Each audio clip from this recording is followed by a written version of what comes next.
Weight loss ଜର୍ଣ୍ଣିର ଆଜି ହେଉଛି 15 दिन ଅଗଷ୍ଟ 1 ତାରିଖରୁ ଷ୍ଟାର୍ଟ ହେଇଥିବା 126.9 କେଜିରୁ ଟାର୍ଗେଟ୍ ଆମେ 75 କେଜି ପହଞ୍ଚିବାର। ମୁଁ ସମସ୍ତଙ୍କୁ କହିବି, ବର୍ଷା ହେଉ କି ଖରା ହେଉ ଆମେ ସମସ୍ତେ ନିଜର ସ୍ୱପ୍ନ ପାଇଁ ବଞ୍ଚିଛେ, ଯେଉଁଟା କୁହନ୍ତି ଉମିଦ।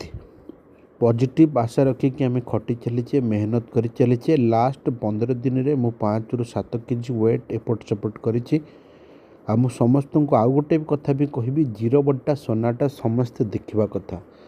आमर एजुकेशन लाइन रे गोटे गार्डियन गोटे पिला प्रति कौन कर्तव्य, गोटे पिलार गोटे गार्डियन प्रति कौन कर्तव्य निश्चय सेठू शिखिबे।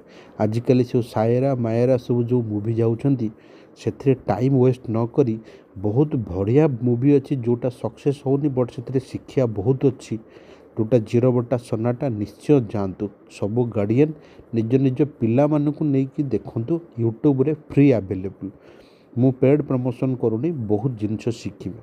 मोर लास्ट 15 वर्षर एक्सपीरियंस कहूँ, वान्स जिद्दी मिलला माने मनरे टार्गेट न सोला पर्यंत आम छाड़ियानी। निर्धूम वर्षा रे आमे आमर मेहनत करुचे ताकि आमर गोटे दिन खराब न जाओ, कारण आमर टार्गेट अच्छी 40 केजी रिड्यूस करिया।